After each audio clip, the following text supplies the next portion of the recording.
Então, boa noite. Começando mais uma live. E o assunto de hoje é sobre HPV, lesões pré-câncer e gestação. Então, o HPV é o papilomavírus humano e ele é a infecção da doença sexualmente transmissível mais comum que existe. Em média, 25% das gestantes têm infecção por HPV. E uma das dúvidas muito comuns é se mulheres que têm infecção por HPV, se elas podem engravidar.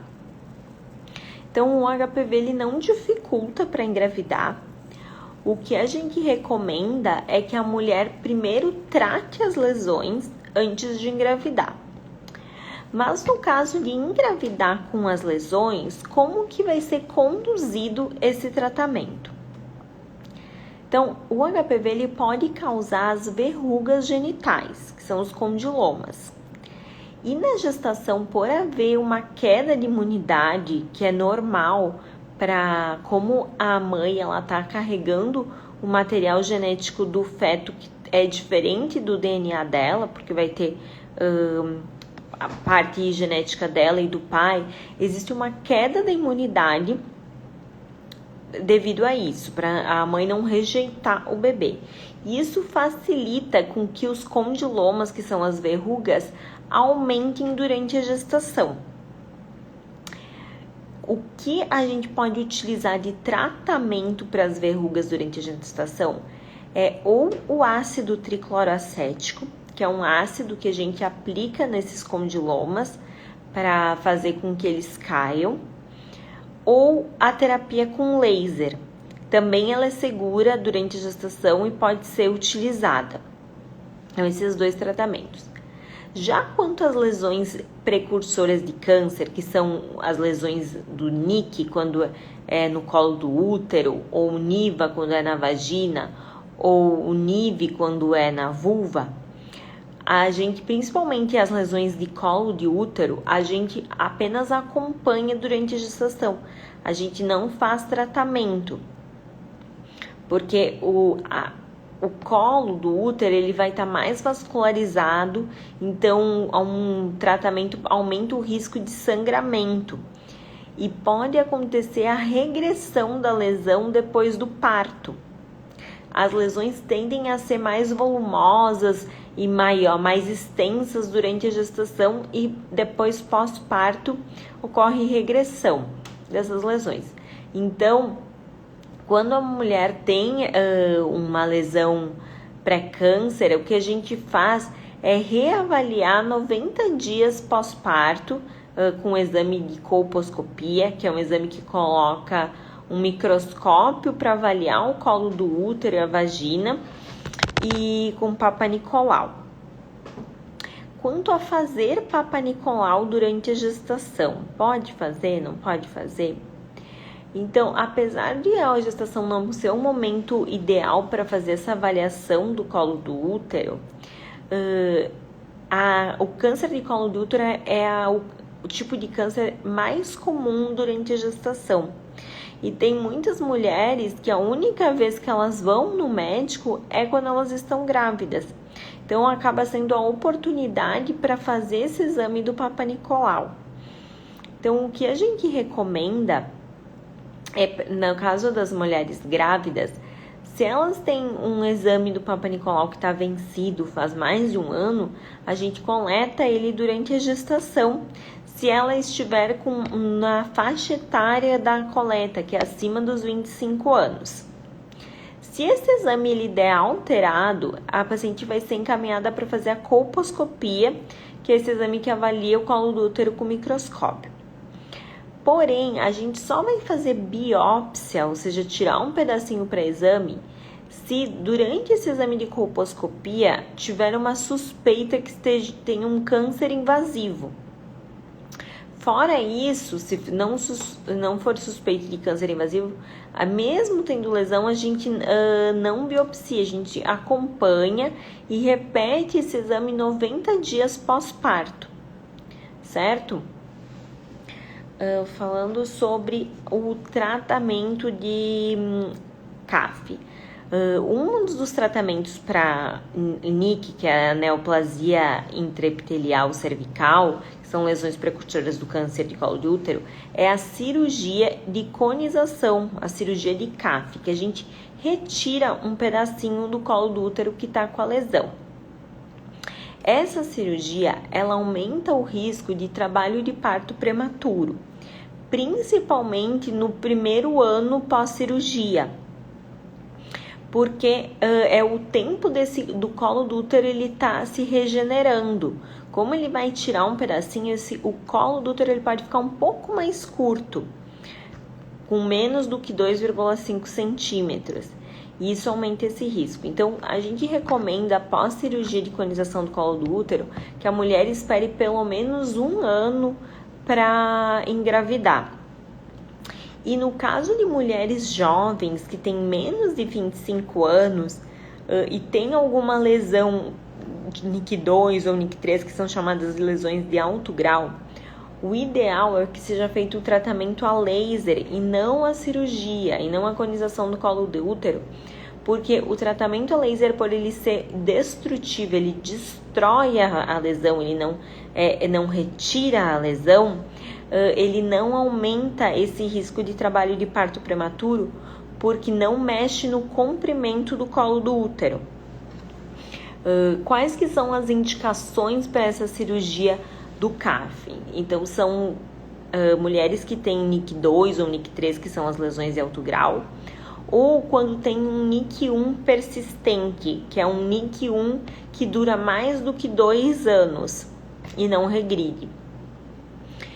O NIC1 persistente também é o tratamento padrão ouro, o melhor tratamento para ele é a aplicação do laser, porque ele também vai fazer a destruição da lesão sem precisar retirar parte do colo do útero, sem aumentar esse risco de trabalho de parto prematuro, tá? Quanto à via de parto, uma mulher que tem um NIC ou que tem um condiloma, é melhor ela fazer parto normal ou fazer cesárea? Então, assim, a recomendação de fazer parto cesárea é para mulheres que têm condilomas, verrugas em grande quantidade que podem atrapalhar o canal do parto. Fora isso, a indicação vai ser obstétrica, então pode fazer parto normal sim, tá? Por quê? Porque fazer o parto cesárea não impede a transmissão do HPV da mãe para o bebê, porque o HPV já pode estar no líquido amniótico, tá?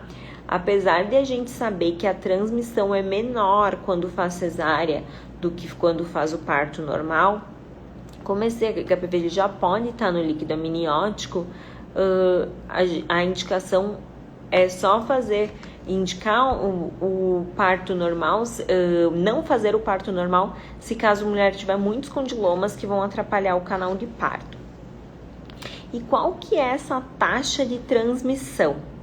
Então, no caso de mulheres que estão com as verrugas, a transmissão do HPV da mãe para o feto é de 55% a 73%. Já em mulheres que não têm a doença ativa, elas têm o vírus, mas elas não estão com nenhuma lesão, nem no colo do útero, nem na vagina, nem na vulva, não estão com condilomas, essa taxa de transmissão ela é mais baixa, tá? Eu tenho aqui que eu anotei para vocês. Os estudos mostram de 1 a 18% de taxa de transmissão. Então, quando tem os condilomas é maior, é de 55% a 73%, e uma taxa média de mulheres que têm doença ativa, independente se é condiloma ou se é o NIC, os estudos são bem vastos em questão de número, varia de 5% a 72% essa taxa de transmissão. Falando sobre quais que são as manifestações no feto do HPV. Então, a manifestação mais grave é a papilomatose laríngea. Ela é uma manifestação rara e ela está relacionada a mulheres que têm verrugas, então causadas pelo HPV 6 e o 11, que são HPVs que têm um baixo risco oncogênico, ou seja, não são relacionados ao câncer, tá? É uma manifestação rara, mas é grave, porque ela pode causar dificuldade respiratória no bebê, tá? A prevalência dela é baixa, é de 4,3 em cada 100 mil bebês, então é baixa e essa é a mais grave. E o que os estudos mostram é que depois do 6º mês de vida, muitos bebês conseguem eliminar o HPV. Então, quando foi avaliado nos recém-nascidos de mães que tinham HPV, qual que era a taxa de prevalência desse HPV? E tem poucos estudos, então os números são muito conflitantes, mas o que a gente sabe é que depois do 6º mês de vida, muitos bebês conseguem eliminar o vírus sem ter nenhum tipo de manifestação, certo? Vou puxar aqui os tópicos de perguntas para falar. Então, coleta do Papa Nicolau. Fazemos quando a mulher não tem um Papa Nicolau recente, tá? Então pode ser feito, não tem problema nenhum. A colposcopia também pode ser feita durante a gestação. O que vai se evitar é fazer biópsia. Só se faz biópsia se a suspeita for de que tem um câncer invasivo, tá? NIC e tratamento. A gente não trata as lesões pré-câncer durante a gestação, a gente só observa. Existe uma taxa de regressão muito alta pós-parto, principalmente quando é parto vaginal. Pode ser que durante o parto essa lesão desapareça, tá? Então a gente espera 90 dias pós-parto para poder fazer essa reavaliação. E aqui eu tenho até um estudo que eu trouxe mostrando a taxa de regressão do NIC pós-parto. Então, a taxa varia de regressão de 25% a 70%, tá? Então, tem uma chance grande ali da lesão desaparecer, principalmente se for pós-parto vaginal. Condilomas e tratamentos. Condilomas, sim, a gente trata durante a gestação, tá? Até para evitar que essas lesões aumentem muito e possam atrapalhar a via de parto.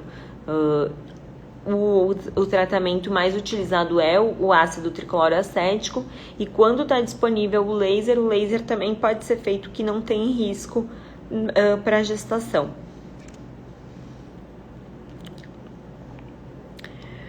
Então, falando da cirurgia ali da conização, que é a cirurgia de CAF, e o risco de trabalho de parto prematuro, sempre que possível fazer o tratamento destrutivo, então tratamento a laser, ele é o ideal por não aumentar esse risco de trabalho de parto prematuro.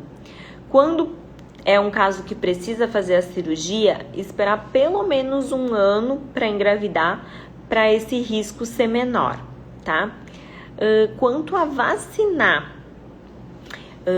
o ideal é que a mulher tenha tomado as 3 doses de vacinas antes de engravidar, porque isso diminui o risco de transmissão vertical, que é de transmitir da mãe para o bebê, certo?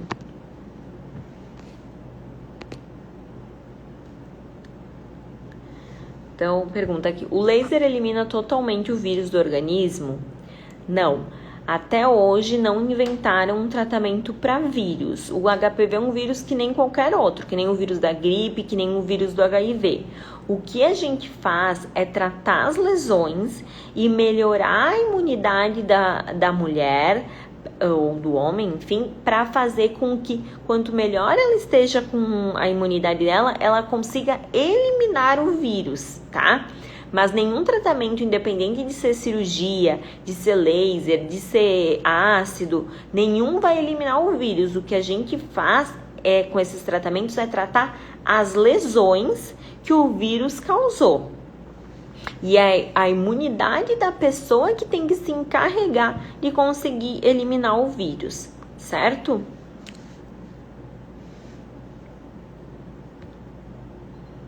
Então, por que os condilomas aumentam durante a gestação?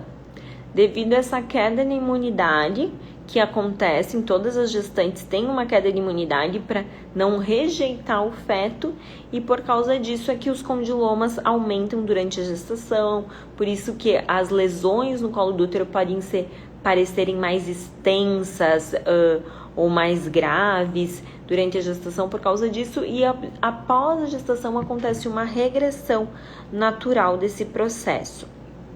Os condilomas são altamente transmissíveis, a mulher mesmo pode se auto-inocular de um lugar, passar para o outro, então a gente sempre trata e o NIC a gente acompanha.